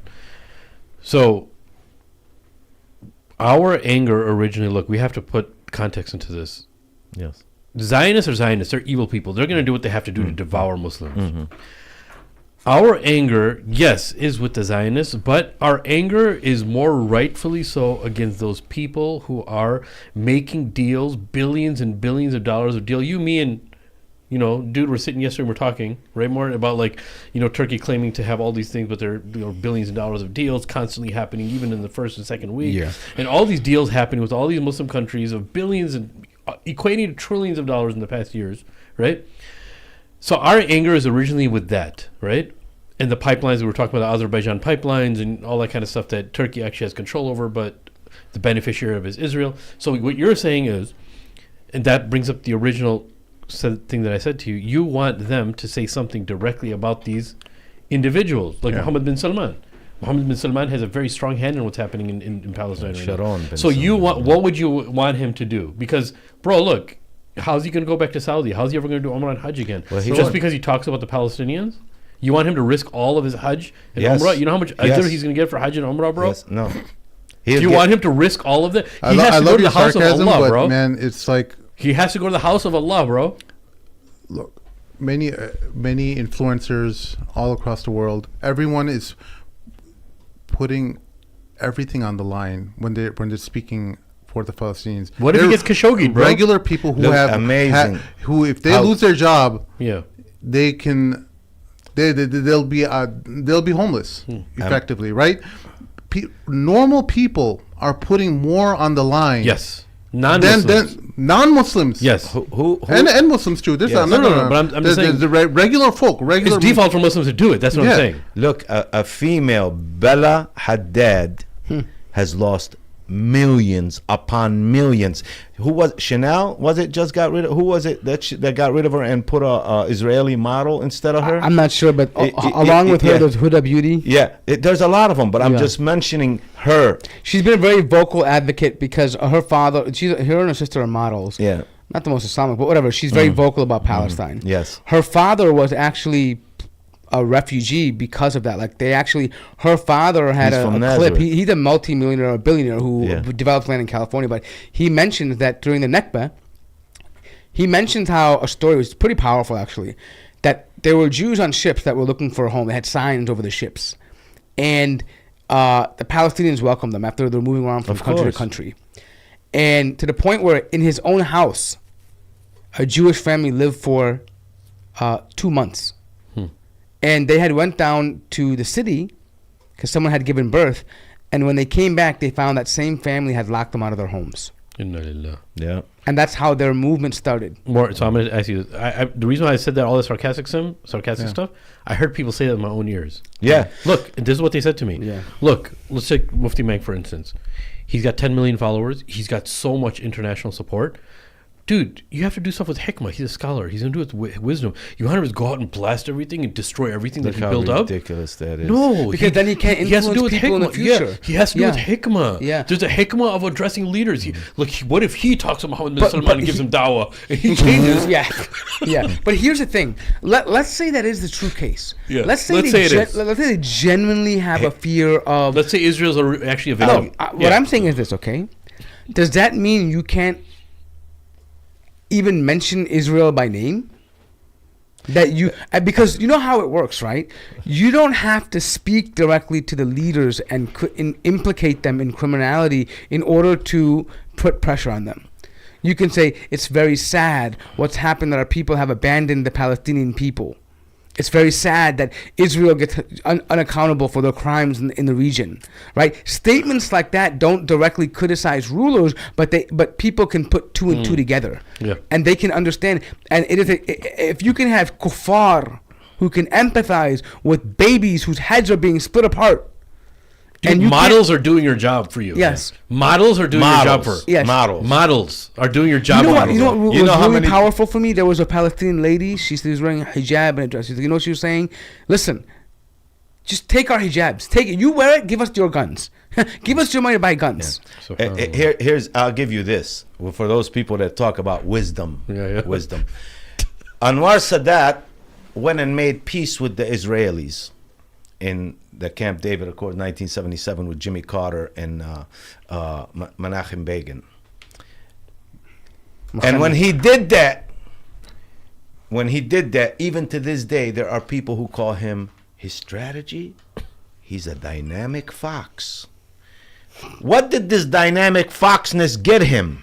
He was assassinated. The Israelis are still, he said, these people want from the Nile to the Euphrates. And they want it all for Jews. That's his speech. Anwar said that. So he went and made peace with them, and making peace with them cost him his life, where he was assassinated.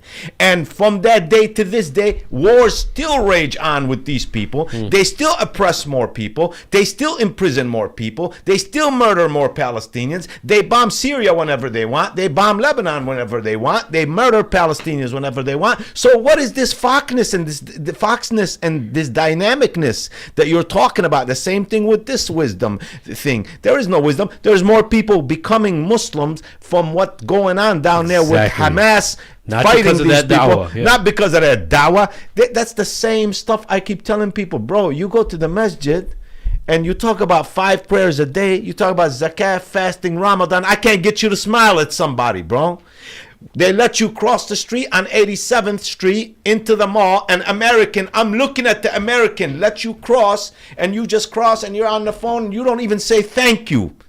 What Islamic adab is this? Yeah. What Islamic, that person's going to look at you with a hijab and say, or with a beard, and you cross into the strip mall where all Muslim or Arab stores are, and this European American just gave you the chance to cross in front of him and you didn't even say thank you or smile at him. Did you get to see the Norman Finkelstein debate on Candace Owens? With Candace Owens? Yeah, I saw some of it. Yes, it's pretty good. Yeah, it is. Let's play a little bit of it and see. Let the listeners get a feel for it. I hope you guys go ahead and listen to the whole thing. We can't play the whole thing because we'll end up copyright issues. Get cut off here. Does it matter if you speed it up? Does it change anything? No, for copyright? The algorithms are smarter these days. Let me try it. Because he talks slow anyway. I listen on 1.5 anyway. He talks really slow. I think it was here. Oh.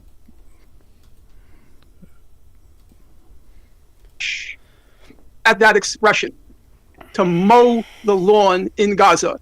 In 2008, 2009, as a woman, as a mother, he kept on working. How would you react to the usage of that phrase, mowing the lawn of a people, when 1.1 million of those people are children? Do you get that? Mowing the lawn of 1.15 million children. Now, that may be the first time you've heard that expression. It is. But I've heard it for years and years and years. Wow. And nobody even bats an eyelash at that expression, to mow the lawn in Gaza. In 2008, 2009, Operation Cast Lead, they mowed the lawn, killed 350 children. 2014, Operation Protective Edge, they mowed the lawn again, killed 550 children. And now they're mowing the lawn again and have killed 4,000 to date, 4,500 children. They make up these stories that we have to turn off the incubators in the hospitals because there's a Hamas command and control center in the basement, say, most recently, of Al-Shifa hospital. And then the spokesperson for our U.S. Department of Defense, John Kirby, He gives a news conference 3 days ago, and he says, we have intelligence information confirming that there is a Hamas command and control center. And that justifies in the minds of the public opinion then it's okay to deny fuel to the incubators. That's it. All right. So, before we get into what was said, because Finkelstein is a brilliant commentator on this issue, but I also want the audience to understand something. We always talk about ulterior motives, right? Candace Owens is not some kind of humanitarian who cares about Muslims and Palestinian people. She's on the Daily Wire, right? And she's been beefing with Ben Shapiro, who's on the Daily Wire as well. And they're beefing because Ben Shapiro doesn't think that Candace Owens is acting, Zionist enough, meaning that she's he doesn't want to come out and say it. She's but pro-Palestinian. She is pro in the sense that she doesn't want America to get involved, right? But the reality is why doesn't Candace Owens want America to get involved, and why is she against this whole issue? And then because what they've been saying is that. Because what they're arguing about is the college campuses. Candace Owens will say, we don't want to limit freedom of speech and all this stuff, right? It's not just any criticism of Israel is not anti-Semitism. But that's not the root issue. What she's saying is that, and she mentioned it on Tucker Carlson, that these are liberal students in liberal colleges that are, in their minds, praising Hamas, right? And while she feels that's horrible, because she believes Hamas is a terrorist organization, but she's saying that for years, these same liberal people have been saying that all whites are evil and colonizers and their children are evil. And they were empowered to do so. And no, the thing is that, but these same Zionists were doing nothing about that, right? And when they told them, and then now they want to pull their funding from these schools because of anti-Semitism. So what they're saying is that, so it's okay for you to say white children don't deserve privilege or whatever it is, or whatever thing they're talking about, the anti-whiteness that was happening that they're complaining about. I'm not sure if it's true or not, but whatever it is, they're complaining that we were telling you about this and you didn't want to defund that time. So basically, it's okay for them to attack our children because she has interracial, biracial children, right? Her father, her husband is white and children are half white. So it's okay for them to be rabidly against my children, but when it's your children, then you want to pull funding? So you're okay with that. So she's beefing with the Zionist lobbies now and entities saying that, hey, we've been warning you, this is just wokeness. Another extension of wokeness in college campuses, and we've been warning you, but you didn't think it was important enough at that time. So theirs is more of a political fight. It's not because she cares about Palestinians. Yes. And not only that, if you remember, she was one of the top supporters of Kanye West when all that stuff was going on. She was defending him at every turn when they were labeling him this and trying to bankrupt him and do all that other stuff. And so yeah, of course they're gonna have a problem. I think that clip is important. Look, the missing link here is that Ben Shapiro and the likes, they hate Norman Finkelstein. They call him a self-hating Jew. Yes. And they would never go face-to-face with him because he would mow the lawn with them, basically. Exactly. Right? And that's why they never want to. So what she does is she brings him on as revenge against Ben Shapiro. So now we see like there's this little interlocked war that's occurring amongst themselves. And let them fight amongst themselves. Exactly. Let them destroy each other. But that doesn't take away from what, by the way, what Norman is saying. Because he's consistent on every single platform he goes on. So I don't want to take away from Norm, but because that's a norm for Norm, right? But I mean, I just wanted people to be aware that Candace Owens is not some kind of pro-Palestinian, pro-humanitarian. This is not her agenda. She's just beefing with somebody else. No. She is pro-Palestinian though. At least in her recent tweets, in the basic sense. Yeah. In the tweets, she said that she is against. She sees it. She's just calling it for what it is. She's saying that I'm looking at it in an objective way. It's not like she has an affinity toward Islam or anything like that. She's a hardcore Christian. She believes in has a close associations with Charlie Kirk, who came to her defense and said that she's not anti-Semitic or whatever. Mm-hmm. And even though so when you have Charlie Kirk, who is a very pro-Zionist Christian, coming to your defense, saying that hey, she's with us, she's part of our crew. Ben Shapiro, don't call her anti-Semitic. You're going to shoot yourself in the foot. It's really Ben Shapiro hiring Candace Owens into his company that he owns like 50% of, or a large portion of, it's like a cone on your head, like an ice cream cone that Allah put on his head and said, funny little hat you wear in a corner when you're in school. You're wearing that. It's just like you're a dummy now. You made a fool of yourself. You hired someone who is against your values, and he's thoroughly being embarrassed. It's been a rough month for Ben Shapiro. Yo, he's been getting tore up all over the place. Everywhere. In England, they tore him up. Not only that, and there's more. They're investigating him even further. That he apparently is like appointed by like Netanyahu, and he's made statements that they're coming out with. Like he basically said things as straightforward as his support for America is contingent on Israel. What do you see? Just to roll it back, you see something from the Zionist leadership that you don't see from Muslim leaders. You see them giving direction, giving their, hey Shapiro, you do your role. IDF, you do your. Everyone has a message that task, that they're centered around, and we have nothing. Everyone, go do yourself. Whatever you think is right. Just raise awareness. Well, see, one thing about it is the problem with our tyrannical creeps that run the Muslim world is they're constantly, they're paranoid, schizophrenic, who are scared to death of losing power. Their number one objective is to hold on to that power that they have by any means necessary. The whole nation is corrupt, from the foot soldier all the way up to the generals and to the ministers and so on and so on. It's a corrupt society where the only thing they care about is their own self-preservation. With Zionists, their whole thing is the preservation of that so-called state of Israel.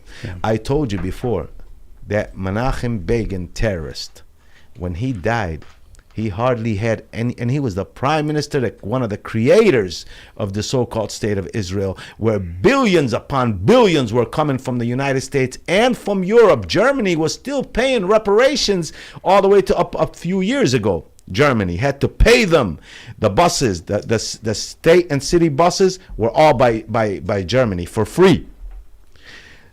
He died and they found hardly any money in his bank account. He died in a one-bedroom apartment. They found him stinking 4 or 5 days later after his death with no money in his bank account. What Arab leader do you see like that? These guys have gold water faucets and gold toilets and craziness, castles all over the place. There's a big difference between these guys and those guys. And until we get rid of those guys, and you have people, man, that cling on to these leaders as almost like, well, you saw what was going on with the Syrian revolution, where the soldiers were making people say, calling Assad, astaghfirullah, Allah. La ilaha illa al-Assad and things like that. Astaghfirullah illa Bashar. You saw that, man. And that's the thing with these people. So there is no movements on their part. They're sitting there.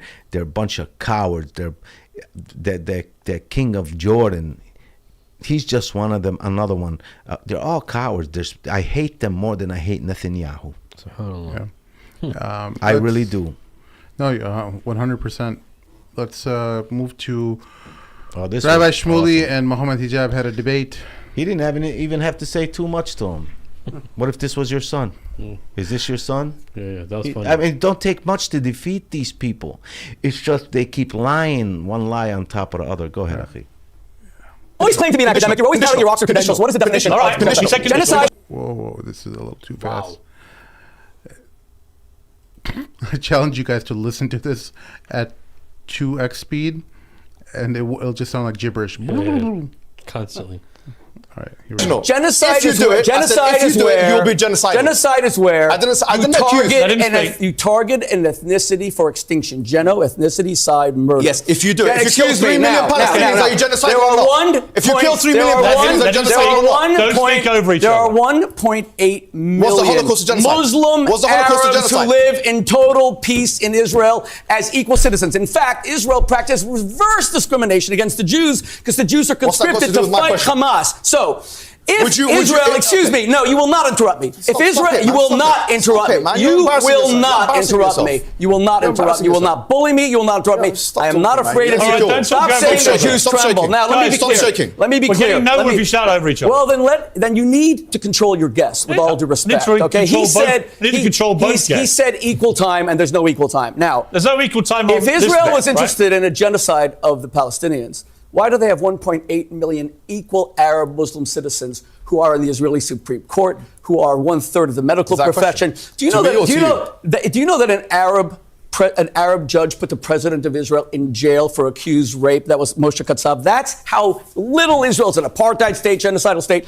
This man sitting next to me, Mohammed Hijab, will not distinguish between self-defense when Hamas comes to brutalize and murder your people versus when an army like Britain, like France, stops, retaliate to simply protect their citizens. You don't believe the Jews should have a right to defend themselves? Say it outright then say it. The Jews have the right to defend themselves. They do. Yes, they do. So that's why we have to go. Everybody has a right to defend themselves. That's why we have to go into Gaza. Okay, so this whole debate went on like this for almost an hour, and I didn't like it. I think it was. I don't blame Mohammed Hijab. I think the format was ridiculous. I don't see how you could make your point in 1 minute, and then the other person is rambles not going to. It just, and even that whole format just fell apart. It started off with 1 minute each person having to speak, and then they just went on. You know in the cartoons when Tom and Jerry just start becoming into a big cloud of you see the hands and feet coming up. Yeah, hands and feet. That's exactly what happened. So this is what I want to say. I understand why Mohammed Hijab responded, and I know why he did, and I think in that case it was good. But unfortunately for me, what I see is that this was because of the format, and this is not Mohammed Hijab's fault, but because of the format, this was a missed opportunity, because you could have clearly presented a case to a rabid Zionist that, because our case is so strong, it's what they have is indefensible, right? They cannot, but unfortunately it didn't get to that point, and I blame it for two reasons. I mean, or I can understand for two reasons why. Number one, when the debate kicks off, the line of questioning that Piers Morgan said was, again, starting with that same question, do you condemn Hamas? And when you start off with that question, right, what you're doing is you're already framing the climate for the discussion. If you truly want to have an engaging discussion, you could say, who do you condemn, what do you condemn, and why? Right? Therefore, you give an ample time to do that. Now, why does Mohammed Hijab come off, in my opinion, why does he come off so aggressive in some ways, right? I'll tell you why. Because what the scumbag rabbi was trying to do was this. He tried to say any Muslim that's favorable toward Israel is a good Muslim. And anyone who has a unfavorable opinion of Zionism is an Islamist radical terrorist. He's trying to define Muslim to the world. So effectively he's trying to say, since Mohammed Hijab, don't listen to him, because whatever he's going to say, he's an Islamist. Whatever, jihadi, whatever they want to say. Right? So naturally he's trying to character assassinate Mohammed Hijab, and he's not going to tolerate that. He's going to make him look like an idiot, right? Because he's smart enough to know that you're trying to frame me to be that way, right? So he just basically went on full-on troll mode on him, right? Talking about everything they do, right? And so, but that was the doing of Piers Morgan and that rabbi himself. What was that whole thing about the sex shop? So his daughter, basically his daughter runs a sex shop. Yeah, it's a true thing. Like she runs the rabbi. Yeah, the rabbi. Yeah, it's not a big thing. I mean, the sex trade is look, the porn in the United States. Dude, there's a rabbi. The porn industry is There's ran a rabbi by them. who was saving that website. What was it called? Some porn website. Pornhub. Pornhub. Yeah. He you know why he justifies it? He says, "Oh, there were some wonderful algorithms that were created to analyze videos and find out who's robotic and who's not, or about censorship. We don't want to lose that wonderful algorithm, and we want to harvest that and use it for other applications. So we're gonna save Pornhub." Like, this is a rabbi. I will say this about Mohammed Hijab and that interview. That debate there itself. Even with that rambling Zionists going off, and just on the few times that Mohammed Hijab spoke, he smashed him. It doesn't take much. These people are easy to defeat. The only thing they have in their arsenal is to put you on the defense. And one of them is, do you condemn Hamas? Yeah. And that's one. The second thing is they start to bring on all this stuff, just like a certain group that calls themselves Muslims, with this with this all this feeling sorry for us and this. So they always it's the worst thing in the world when a Palestinian or anyone defending the Palestinian cause goes on the defense, and this is their tactic. It's always putting you on the defense, and then you find yourself in this discussion where you're constantly defending yourself.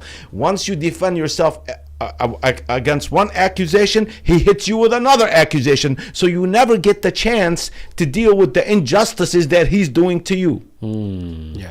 Evil.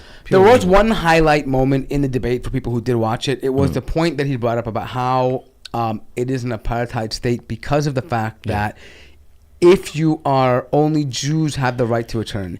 Even if you're a Jew were to go back there and he changes his religion from Judaism to Christianity or Islam, they can legally strip him of citizenship. So basically it is for Jews only that have the right to return.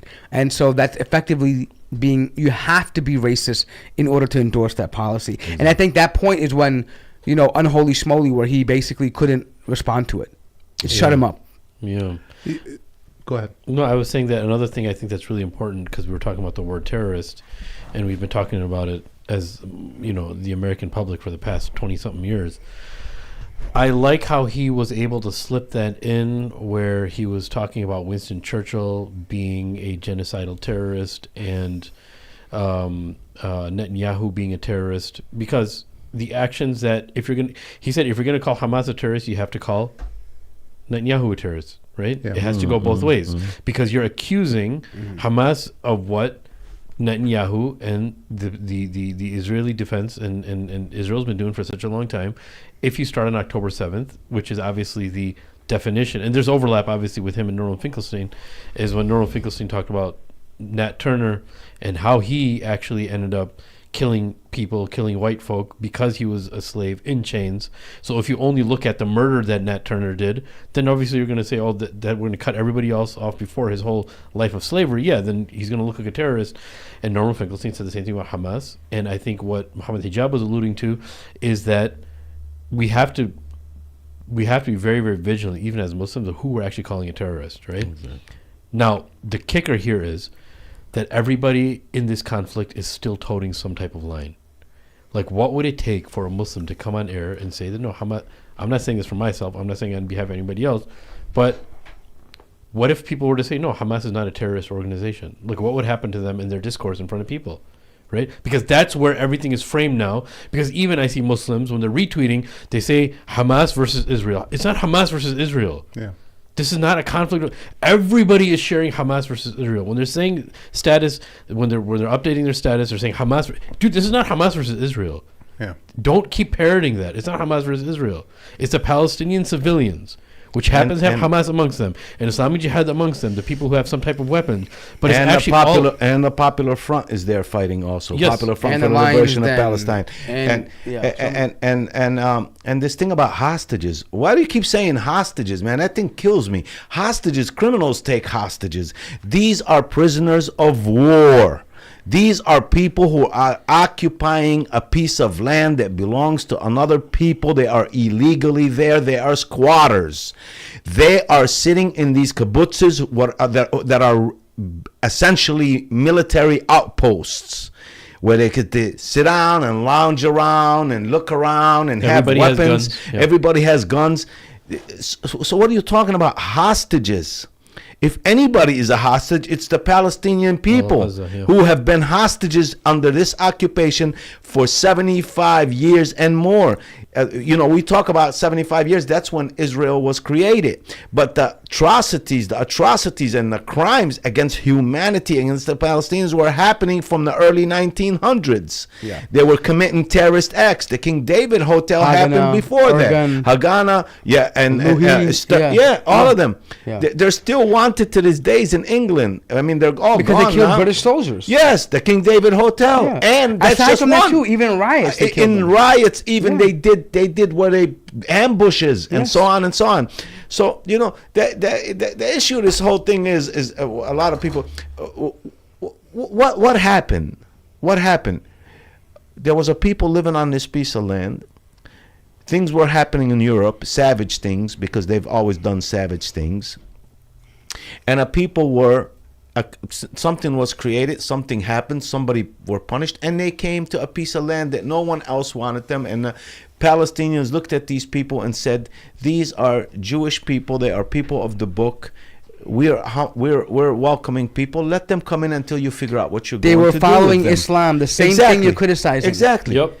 Exactly. And this is a reality. They came to the shores of Palestine with no pants, with signs, please take us. Exactly. With no pants, no shirts, and they landed on this piece of land and they started working.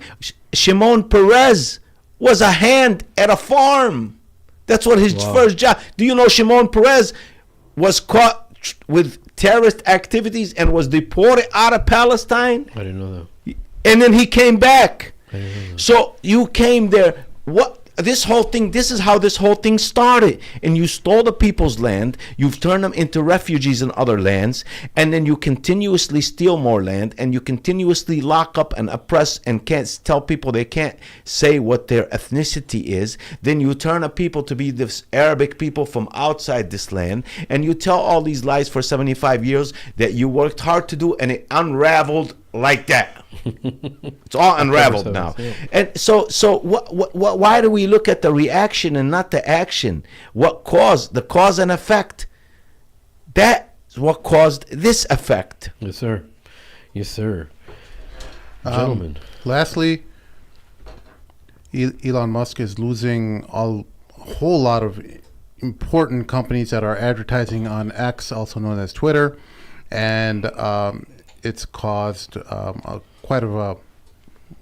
Before you guys get into this, because I don't know too much about this, Yeah. but I'm just saying one thing I did learn from this is no matter how autonomous people believe they are, they're never fully autonomous. They never fully call the shots, right? Elon Musk called it X. He wanted to change the name because he wanted to open it as, free speech platform because he runs the show here. But in reality, that's only the beginning. What I sense from all this is nobody's fully ever autonomous, right? But you guys can go ahead. Ultimately, everyone's held hostage to money. Even us as individuals, we could lose our job, and You're right. And that's what the Zionists know very well. Yes. So he got into trouble with a tweet that he endorsed. Here we go. The blowback over Elon Musk's endorsement of an anti-Semitic conspiracy theory on X gathered steam on Friday as several major advertisers on his social media platform cut off their spending after his comments. Disney said it was pausing spending on X, as did Lionsgate, the entertainment and film distribution company, and Paramount Global, the media giant that owns CBS. Apple, which spends tens of millions of dollars on a year on X, also suspended advertising on the platform. A person with knowledge of the situation said they followed IBM,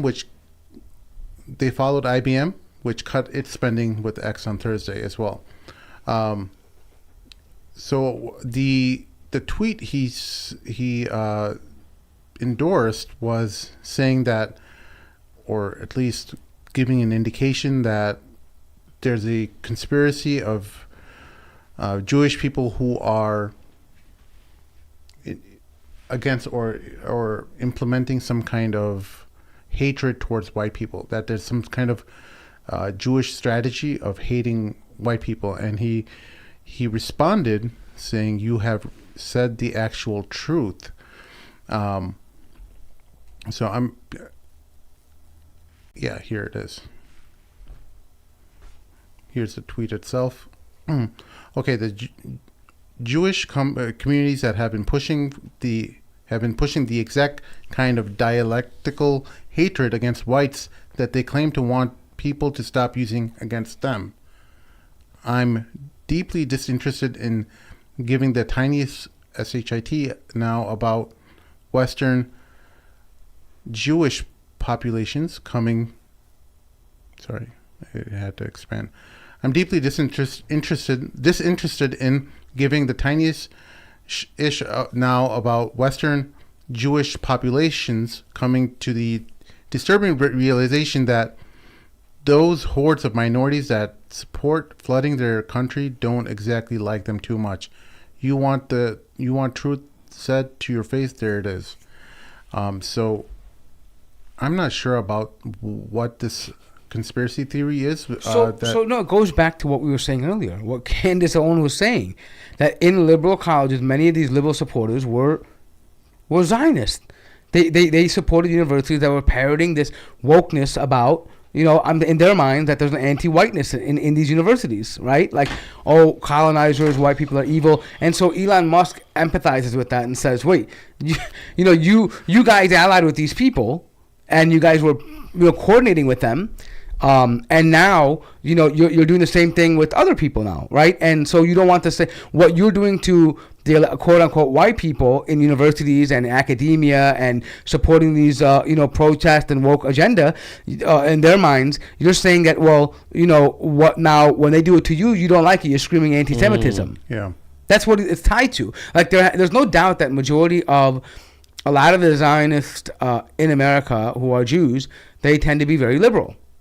They vote very liberal, right? For some reason, we don't know why, but they do, right? But they embrace, and part of the reason is because they have taken a hold of the academic institutions, right? Meaning that they have a certain narrative. So what their main problem is that you had no problem with all the... They see this as an extension of wokeness, right? What? And you had no problem when it was against us, but now you have a problem with against you. You know why they support the liberalism and the Democrats. What is their job is to basically is to spread corruption in the land. Sad. Hillary Clinton. Hillary Clinton. She is, and Obama. And every one of them. But on that side, look, 1994 crime bill that decimated this nation was introduced by who? Bill Clinton. No. Biden. Oh, Biden. I'm sorry. He decimated the African American community. And they voted for him because the people that lead the poor African American community are corrupt individuals. In the 1990s, this is a guy who says, I don't want to send my kids to schools with these monkeys about African American. When they were talking about busing. Yeah. This is the president of the United States, and Kamala Harris, who's married to a Zionist, is his vice president. These are people. Hillary wanted to do this thing that she's told. It's an African proverb. It takes a village to raise a child. That's not hers. That's an African proverb. She wanted to do a thing to pass this thing where a teacher has the ability to say what your child is going to be in life. To look throughout the class and say, you're going to be a garbage man. You're going to be a professor. You're going to be a doctor. You're going to be... This is what they plan to pass. These people are nothing but tools to corrupt the land. And this is what Zionists do. This is what Zionists are no less than Satan's agents on earth. These are devilish people who are here to corrupt the land. These are devilish people who are here to corrupt those who rule the land. These are evil people who corrupt leaders of churches and mosques and so on and so on.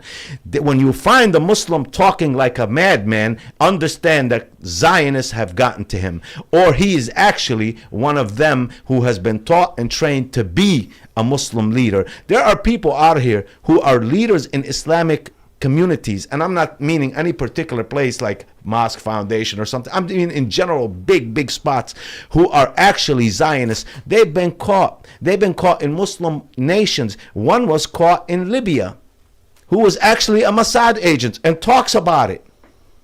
In Morocco. So that's what they do. These are people who are people here specifically to corrupt the land. Oh, I saw That's that it. one of the lady. Yeah, She got yeah, caught. She was a yeah. Mossad agent. Yeah, she And there was a guy also Yeah. too, and he gave his real name and what he was doing when he became a Mossad agent in 1982, and he was taught on the Quran, he was taught Hadith, and so on and so on. That's what these people are. So as Muslims, we have to be careful, and you have to be. See, there's a thing that. You cannot be a good Muslim without being a smart individual. There is no dumb good Muslims. There is none. There is none. You have to be smart. We have to deal with things. And these people who tell you when someone walks up and says, yeah, I'm a Muslim. Oh, here's my brother. That's it. He's my brother. You don't know nothing about this guy. You've never seen him in your life. You don't.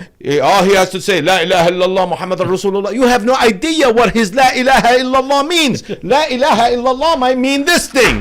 That's his Allah. You understand what I'm saying? So you have to be careful and understand what it is that you're saying in order to be successful in this, man. What you say and do affects other people. Yeah. That's what the world we live Ultimately, Elon really messed up. He should have. You can't conflate Judaism and Jews with Zionism at all. Okay, the problem is that he's conflating a group of people, a wide group of people, with Zionism. Yes. Now, if he knows beyond a shadow of doubt that these actual people, because he didn't say Jews, but he has to couch it under Zionism. Yes. Whatever. I mean, if he was indeed being critical of Zionists for supporting the left-wing messages that bring hatred towards white people, that he needs to provide clarity around it. Now, the problem is that these guys are looking for a pretext to abandon Elon anyway. They're there because Elon is the only one who didn't suppress the algorithm on on Facebook and Twitter, TikTok, and all. They're all suppressing. They suppressed the OBL letter to the public and stuff. So what's happening is that he didn't play ball with the rest of them. So they're looking at anything that we can use to take away the money from them, because ultimately we're all controlled by the money, right? And if the money goes away, then all the freedom Twitter that we now is such a strong source of what's actually happening in Israel. I mean, who's actually watching like CNN, like the way they're watching Twitter and social media? It's mainstream media is got nothing. All next to time social low. media, Yeah. all time low. But I will tell you what happens with that kind of stuff is because of the false narrative and the brainwashing to say that Jew is a nationality and not a religion, where it separates certain people who call themselves Jews but are Zionists and others who are truly followers of the Torah. So when somebody makes a mistake and says, for instance, there's Palestinians who are part of the Popular Front to liberate Palestine, who are extremely communist and they don't believe in God. There's a segment of them. George Habash was leader of that strong communist movement. It's basically to label all Palestinians to fall under that charter. Yeah. And the same thing when they talk about Jews, instead of saying Zionists, because most Zionists are Jews. Well, really, if you look at it in this society, there's more Zionist Christians than all of the Jewish people, because it's a large following. And those are the big pushers of it. And we talked about it before, forcing the hand of God, that was written about this particular subject.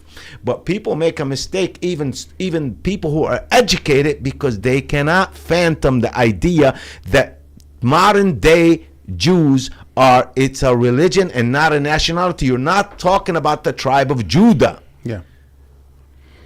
Because they've named the religion Judaism when it's not Judaism. Moses never knew this term in his life. He never said this message I'm bringing you is called Judaism, because it's derived from an individual named Judah, Judaism. All right, folks, I think that's our show for this afternoon. Thank you all for joining us. Please make sure you hit that like button, subscribe if you haven't done so already. Throw a comment in the comment section below with your thoughts related to the show. And can I say something? I just want to say this. Can we invent like a term for this to call it mad Zionist disease?